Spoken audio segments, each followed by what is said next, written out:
क्या आप यकीन करते हैं कि सिर्फ पादरी ही शैतान को हरा सकते हैं? तो इस बार कहानी कुछ अलग है। एक ऐसी औरत जिसे चर्च ने चुना है शैतानी ताकतों का सामना करने के लिए। एक ऐसी सिस्टर जो न केवल भूत प्रेत को चुनौती देती है बल्कि अपनी बीती जिंदगी की परछाइयों से भी लड़ रही है। इस वीडियो में हम आपको ले चलेंगे प्रे फॉर द डेविल की डरावनी गलियों में, जहाँ हर मोड़ पर है रहस्य, डर और शैतानी चाले। तो बने रहिए मेरे साथ इस स्पाइन चिलिंग एक्सप्लेनेशन में। मूवी की शुरुआत में हम देखते एक छोटी लड़की एन को, जो अपने रूम में बैठी प्रेयर कर रही थी। देखने में तो वो काफी डरी हुई लग रही थी। तभी एन की मॉम बाहर से कमरे का दरवाजा पीटने लगती है, पर जब एन दरवाजा नहीं खोलती तो वो गुस्से में दरवाजा पीटना तेज कर देती है। यहाँ हम जान पाते हैं कि एन असल में अपनी मॉम से ही इतना डर रही थी। जिसके बाद सीन शिफ्ट होकर आता है कुछ सालों बाद, जहाँ छोटी एन अब बड़ी हो चुकी थी और एक नन बन चुकी थी, जो काउंसलिंग के लिए एक साइकोलॉजिस्ट डॉक्टर पीटर के पास आई थी। डॉक्टर एन को बताती है कि तुम्हारी माँ भी यहाँ काउंसलिंग के लिए आया करती थी, लेकिन अचानक उसका बर्ताव बदलने लगा। वो एक गाना गाते हुए खुद को काफी तकलीफ देने लगी और ऐसा करने के लिए उनके अंदर की कोई आवाज कहती थी। यानी ये साफ था कि एन की मॉम किसी डीमन द्वारा पजेस थी। दूसरी तरफ हमें ये पता चलता है कि 1835 में एक्सोर्सिज्म सीखने के लिए वेटिकन के ओर से एक स्कूल ओपन किया गया था, लेकिन अब उन पजेस लोगों की संख्या लगातार बढ़ते जा रही थी। इसलिए अभी स्कूल को वो जगह बना दी है जहाँ इन सारे पजेस लोगों को रखा जाएगा। वही उनकी देखभाल होगी और नन्स उन लोगों की देखभाल करेगी और प्रीस्ट पल पल एक्सोर्सिज्म परफॉर्म्स करके उन लोगों की जान बचाएंगे। यही हम एन को भी देख पाते हैं, जो पहले एक चर्च में रहती थी लेकिन अब वो इस स्कूल में शिफ्ट हो गई है। हालांकि वो एक नन थी, पर उसकी हमेशा से एक्सोर्सिज्म में एक अलग दिलचस्पी रही थी। इसी एक्सोर्सिज्म की क्लास में हम डॉक्टर पीटर को देखते हैं, जो काले जादू एक्सोर्सिज्म के बारे में जानकारी दे रही थी। इस जगह काफी सारे पेशेंट्स ऐसे थे जिनका ध्यान एन रख रही थी, और उन्हीं पेशेंट्स में एक बच्ची नेटली भी थी, जिसका खराब मूड ठीक करने के लिए एन उसे चीयर अप करती है। अब रात को जब एन अपने कमरे में थी, तभी उसे लगता है कि जैसे कोई उसे पुकार रहा है। साथ ही उसे बाहर से किसी की आहट भी आती है, लेकिन देखने जाने पर बाहर उसे कोई भी नहीं मिलता।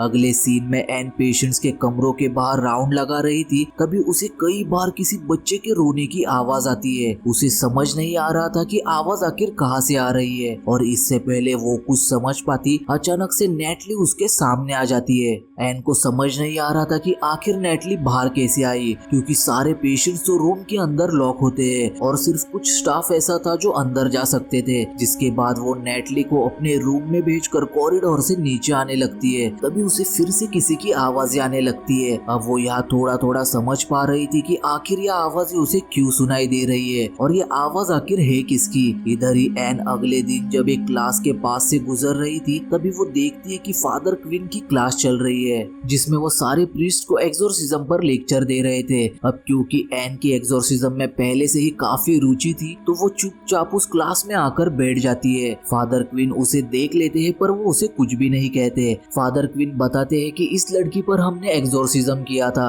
लेकिन बहुत देर हो चुकी थी। उसके अंदर मौजूद शैतान उस पर पूरी तरह हावी हो गया, जिसे वो अपने साथ ले गया। वो कहते हैं कि जब हम किसी पजेस इंसान के सामने आते हैं, तब हम एक तरह से रणभूमि में उतरते हैं, जहाँ हमें सारे पैतरे तैयार रखने होते हैं और हमें गॉड के शब्दों को हमेशा याद रखना होगा, क्योंकि शैतान उस वक्त अलग अलग तरह से हमें भटकाकर कमजोर करने की कोशिश करेगा, पर हमें गॉड पर फेथ रखना होगा। तभी हम किसी शैतान को उस शख्स के शरीर से बाहर निकाल पाएंगे। लेकिन कभी कभी बहुत देर हो जाती है और ये चीज हर वक्त काम नहीं आती। दूसरी तरफ हम एन को देखते, जो उसी लड़की की फाइल खोलकर बैठी हुई थी, जिसमें वो लड़की भी एक आवाज के बारे में बताती है जो उसे सुनाई देती थी। जिसके बाद हम एन का फ्लैशबैक देखते हैं, जिसमें वो डॉक्टर पीटर को बताती है कि उसकी मॉम को भी एक तरह की आवाज सुनाई देती थी, जो उनसे कहती थी कि मैं तुम्हें नहीं बल्कि तुम्हारी बेटी एन को ले जाना चाहती हूँ, क्योंकि वो खास है। गॉड ने उसे हम शैतानों के खिलाफ लड़ने के लिए चुना है। सीन फिर से प्रेजेंट में आता है, जहाँ एन और पेशेंट्स की फाइल देखना चाहती थी, लेकिन वहाँ बैठी लाइब्रेरी नन एन से कहती है कि जो बाहर पड़ी रिकॉर्ड फाइल तुमने पढ़ी है सिर्फ वही है, इसके अलावा मैं तुम्हें कुछ और नहीं दिखा सकती। वही हेड नन एनी को समझाती है कि आइंदा से तुम कभी फादर क्विन की क्लास में नहीं जाओगी, क्योंकि वहाँ एक्सोर्सिज्म सिखाया जाता जाता है। हालांकि एक फीमेल नन भी एक्सोर्सिज्म परफॉर्म कर सकती है, लेकिन हेड नन इन सारी बातों को अनदेखा कर देती है। वही फादर क्विन भी थे जो हेड नन से कहते हैं कि अगर इसे सीखने की इच्छा है तो इसे सीखने दो, जिस पर हेड नन उन्हें बताती है कि एक्सोर्सिज्म सीख कर ये खतरे को ही बुलावा देगी और मैं इस खतरे से इसे बचाना चाहती हूँ। एन वहाँ से निकलकर अपने एक बूढ़े पेशेंट की देखभाल करने जाती है, लेकिन अचानक से वो बूढ़ा आदमी वो गाना गाने लगता है जो एन की मॉम गाती थी, जिसे सुनकर एन परेशान हो जाती है। तभी वो बूढ़ा आदमी अचानक से एन पर हमला कर देता है और वो अपने आप ही गिरकर बेहोश हो जाता है। उधर अब हेड नन और फादर क्विन फादर मैथ्यूज के पास आते हैं। उस वीडियो को देख फादर मैथ्यूज उनसे कहते हैं कि कुछ बड़ी बात है। तभी इस लड़की के आने पर शैतान उबर कर बाहर आया।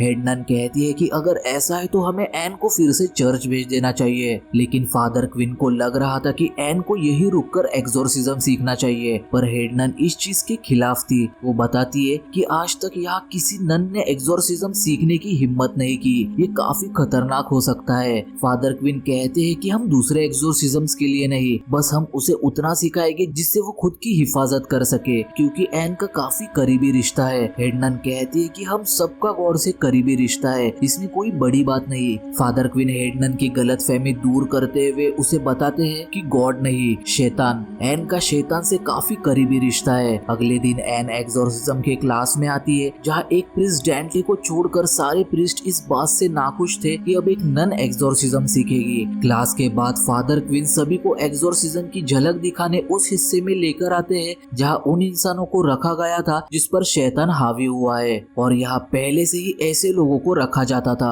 और अब इस कमरे में जो शख्स पजेस था वो और कोई नहीं बल्कि नेटली है। अब फादर क्विन रेमंड और डेंटे को इस एक्सोर्सिज्म के लिए चुनते हैं और अंदर जाने से पहले उन दोनों को बताते हैं कि जिस पर अभी तुम एक्सोर्सिज्म करने वाले हो वो इस वक्त सबसे खतरनाक शैतान के कब्जे में है, जो तुम्हारे बारे में हर एक चीज जानता है, अच्छी बुरी सब। तो वो इस चीज को तुम्हारे खिलाफ इस्तेमाल कर सकता है। जिसके बाद रेमंड और डेंटे अंदर आकर एक्सोर्सिज्म शुरू करते हैं और बाइबल से प्रेयर्स पढ़ने लगते हैं, लेकिन पजेस हुई नेटली पर इस चीज का कोई भी असर नहीं हो रहा था। उल्टा डेंटे और रेमंड को ही वो डराने लगती है। अब इस कमरे में से कोई बाहर नहीं देख सकता था, लेकिन बाहर वाले अंदर का सब कुछ देख सकते थे। नेटली उस वन वे ग्लास के पास आकर बाहर एन को देखती है और उससे कहती है कि और जाहिर सी बात है कि ये नेटली नहीं बल्कि उसके अंदर मौजूद वो शैतान बोल रहा था। क्योंकि अब बात काफी आगे बढ़ चुकी थी, इसलिए नेटली को काबू में लाने फादर क्विन अंदर आते हैं, लेकिन नेटली उन पर भी हमला कर देती है। जिसके बाद एन को अंदर आना ही पड़ता है, जो नेटली से बात करके उसे होश में लाने की कोशिश करती है। नेटली एन की बात सुन के शैतान को खुद पर हावी नहीं होने देती। जैसे ही नेटली होश में आती है, तभी अचानक उसके अंदर का शैतान नेटली के बाल मुंह के जरिए अंदर खींचने लगता है, लेकिन डेंटी और रेमंड नेटली के बाल पकड़ लेते हैं और फादर क्विन प्रेयर्स पढ़ना जारी रखते हैं, जिस वजह से वो शैतान कुछ वक्त के लिए नेटली को छोड़ देता है। वही बाहर आने के बाद अब एन, डेंटे और रेमंड की काफी अच्छी दोस्ती हो चुकी थी। डेंटे रेमंड से कहता है कि एन का तरीका काम कर गया। नेटली पजेस होने के बावजूद कहीं ना कहीं होश में थी, जिसने एन की बातें सुनी। डेंटे एन को बताता है कि मेरी बहन की शादी के बाद जब वो प्रेग्नेंट थी तो किसी वजह से उसने उसका बच्चा खो दिया, और इस चीज का जिम्मेदार वो खुद को मानने लगी और वो पूरी तरह गिल्ट और डिप्रेशन में चली गई। उसी रात एन को भी भयानक सपने आने लगते हैं, जिसमें उसकी मॉम उसे मारने की कोशिश कर रही है, जिससे अब एन काफी परेशान लग रही थी। इसलिए वो नेटली के पास उससे मिलने आती है। एन को देख नेटली बताती है कि मुझे एक बुरा सपना आया था, जिसमें एक जगह पर कई सारे लोग बुरी तरह चिल्ला रहे थे और मुझे डराने की कोशिश कर रहे थे, और वहाँ मैंने तुम्हें भी देखा, जिससे एन और परेशान हो जाती है। जिसके बाद वो कमरे में आकर पोजीशन पर अपने नोट्स बनाने लगती है कि आखिर पजेस हुए इंसान के साथ आखिर होता क्या है, और डेंटे की मदद से एन उन पेशेंट्स की फाइल भी देख लेती है जो कॉन्फिडेंशियल थी, और यहाँ उसे पता लगता है कि पूरी तरह पजेस्ड इंसान इस स्कूल में लाया जाता है। लेकिन तब तक बात काफी आगे बढ़ चुकी होती है, जिस वजह से यहाँ आने के बाद भी एक्सोर्सिज्म करने के बावजूद वो विक्टिम मारा जाता है। ये सब जानने के बाद बाद एन को नेटली की काफी चिंता हो रही थी। उसी दौरान उसे रिकॉर्डिंग्स में एक लड़की का इंटरव्यू मिलता है जो शैतान से बच गई थी, जिसमें उसने खुद के साथ काफी कुछ गलत किया था, यहाँ तक कि उसने अपना चेहरा भी बिगाड़ दिया। असल में उसके अंदर मौजूद शैतान ने उसे अफसोस और शर्मिंदगी का एहसास दिलाया, जिस वजह से उसने ऐसा कदम उठाया। यहाँ तक कि अभी भी वो अपनी जिंदगी अफसोस और शर्मिंदगी में ही काट रही है। जिसके बाद हम फ्लैशबैक का एक सीन देखते हैं जहाँ बचपन में एन को मारने के लिए उसकी मॉम उसके पीछे पड़ी थी। यानी एन की मॉम उस वक्त पजेस थी और उस पोजीशन में भी उसे पता था कि वो अपनी बेटी को नुकसान पहुंचाना चाहती है, इसलिए वो खुद को सैक्रिफाइस करके अपनी बेटी को बचा लेती है। अब एन फादर क्वीन को आकर बताती है कि पोजीशन में वो शैतान अपने होस्ट को अफसोस और शर्मिंदगी का एहसास दिलाता है, और जब वो इंसान पूरी तरह अपने अंदर से टूट जाता है तब वो शैतान उस शरीर पर पूरी तरह कब्जा कर लेता है। फिर चाहे उस इंसान को कहीं भी ले जाओ वो बच नहीं पाएगा, इसलिए हमें बस एक्सोर्सिज्म के दौरान उस इंसान को अंदर से मजबूत करना होगा ताकि वो अंदर से उस शैतान से लड़ सके। इस तरह से हम लोगों की जान बचा सकते हैं। उसकी ये सारी बातें फादर क्वीन के समझ के बाहर थी। उनका एक ही सवाल था कि आखिर एक 10 साल की बच्ची को किस चीज का अफसोस होगा। अगर तुम्हारी बातों में सच्चाई है तो कैसे उस शैतान ने नेटली के शरीर पर कब्जा किया। लेकिन इस सवाल का जवाब किसी के पास नहीं था। लेकिन इस बात का भी थोड़ी देर में खुलासा हो जाएगा, तो वीडियो को स्किप मत करना। या अब एन और फादर क्वीन की बातें बाहर खड़ा डेंटे सुन लेता है। डेंटे एन से रिक्वेस्ट करता है कि मेरी बहन जिसके बारे में मैंने तुम्हें बताया था उसे तुम्हारी मदद चाहिए, वो एक बुरे शैतान के गिरफ्त में है। डेंटे की बात मानकर एन उसके साथ उसके घर आती है, जहाँ एन डेंटे की बहन से बात करने की कोशिश करती है। या एन को पता लगता है कि जब से डेंटे की बहन ने अपना बच्चा खोया है तब से वो डिप्रेशन और गिल्ट में रहने लगी, जिस वजह से बड़ी आसानी से शैतान ने उस पर कब्जा कर लिया। लेकिन एन उसे अंदर से मजबूत करने की कोशिश करती है, ये कहकर कि तुम अपने बच्चे के लिए खुद को जिम्मेदार मत समझो, इसमें तुम्हारी कोई गलती नहीं और अभी भी गॉड तुमसे प्यार करते हैं। एन की बातों से और डेंटे के प्रेयर्स की वजह से शैतान गुस्से में खुद को हारता देख अपनी पावर से उन पर हमला करता है। लेकिन वो दोनों हिम्मत करके उस शैतान से लड़कर डेंटे की बहन को बचा लेते हैं। यहाँ बाहर जब एन डेंटे के साथ थी तब एन उसे अपने बारे में बताती है कि मेरे मॉम की मौत के बाद मुझे एक अमीर फैमिली ने अडॉप्ट कर लिया, लेकिन जब मैं 15 साल की हुई तो मुझे नशे की लत लग गई, जिसके बाद पता नहीं मेरे साथ क्या क्या हुआ। अचानक से मैं प्रेग्नेंट हो गई, जिस वजह से मैं हर वक्त मुश्किल में थी, क्योंकि जिस फैमिली ने मुझे अडॉप्ट किया था उन्हें जब मेरी प्रेगनेंसी की बात पता चली तो उन्होंने मुझे घर से निकाल दिया, जिसके बाद मुझे नन्स और सिस्टर्स ने ही सहारा दिया और वही मुझे बेटी हुई। मैं अपनी बच्ची को संभालने लायक नहीं थी, इसलिए मैंने अपनी बच्ची को उन नन्स को सौंप दिया और डिसाइड किया कि मैं भी एक नन बनूंगी और मैं हर वक्त गॉड से माफी मांगती रहती हूँ मेरे इस किए के लिए। डेंटे एन से कहता है कि मुझे लगता है कि गॉड ने तुम्हें माफ कर दिया है क्योंकि मैंने तुम में हिम्मत और गॉड की झलक देखी है। इसके बाद जब एन अपने कमरे में थी तब उसे अपने मॉम का ख्याल आने लगता है और वही हम एन की मॉम के साये को भी देख पाते हैं। कुछ वक्त बाद उसे हेड नन बुलाने आती है जो उसे फादर मैथ्यूज के पास ले जाती है, जहाँ डेंटे भी मौजूद था और यही एन को पता चलता है कि डेंटे की बहन की मौत हो चुकी है। यहाँ मौजूद सारे लोग एन और डेंटे पर काफी गुस्सा थे क्योंकि उन्होंने बिना सोचे समझे परमिशन लिए बगैर किसी पर एक्सोर्सिज्म किया, जिससे एक लड़की की जान चली गई। अब एन को इस बात का काफी अफसोस था कि उसकी वजह से किसी की जान चली गई, इसलिए वो खुद सबसे कहती है कि मुझे चर्च वापस भेज दिया जाए। जब एन चर्च लौट आती है तब डॉक्टर पीटर उससे मिलने आती है और उसका हौसला बढ़ाते हुए कहती है कि तुम एक अच्छी इंसान हो, तुम लोगों की जान बचाने की कोशिश करती हो, बस मुश्किलों से मत डरो। और नेटली पर भी एक्सोर्सिज्म कामयाब रहा है तो वो कल अपनी मॉम के साथ चली जाएगी।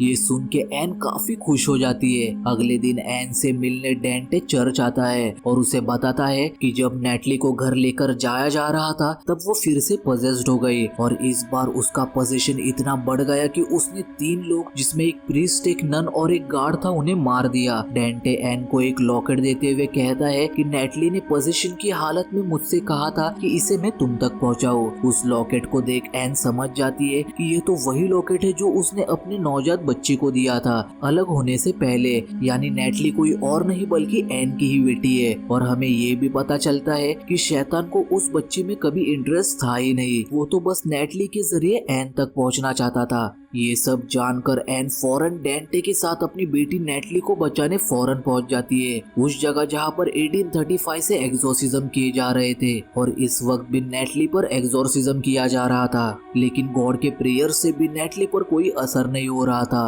एन को वहां देख शैतान उभर कर बाहर आ जाता है और एन और डेंटे को छोड़कर सभी को मार देता है। अब एन नेटली से बात करने की कोशिश करती है लेकिन इस वक्त नेटली कहीं पर भी नहीं थी। शैतान एन से पूछता है कि बताओ तुमने अपनी बेटी को क्यों छोड़ दिया, और इधर हमें पता चलता है कि क्यों एन की मॉम ने खुद को सेक्रीफाइस किया। उन्होंने ये बस इसलिए किया ताकि ये शैतान एन तक ना पहुंच पाए, और यही सेम चीज एन ने उसकी बेटी को बचाने के लिए की। उसने अपनी बेटी को खुद से दूर किया ताकि वो शैतान उस तक ना पहुंच पाए, लेकिन आखिर में वो नेटली के जरिए एन के सामने आ ही गया। यहाँ एन वही करती है जो एन की मॉम ने उसे बचाने के लिए किया था। एन उस शैतान को नेटली को बख्शकर उसके अंदर आने की दावत देती है और बिना वक्त गवाए वो शैतान एन के अंदर जाकर उसे पजेस कर लेता है। डेंटे नेटली को बचाने के लिए उसे लेकर वहाँ से भागने लगता है लेकिन सारे दरवाजे अपने आप ही बंद हो जाते हैं, इसलिए वो नेटली को गेट के थोड़े खुले हुए हिस्से से बाहर निकालता है।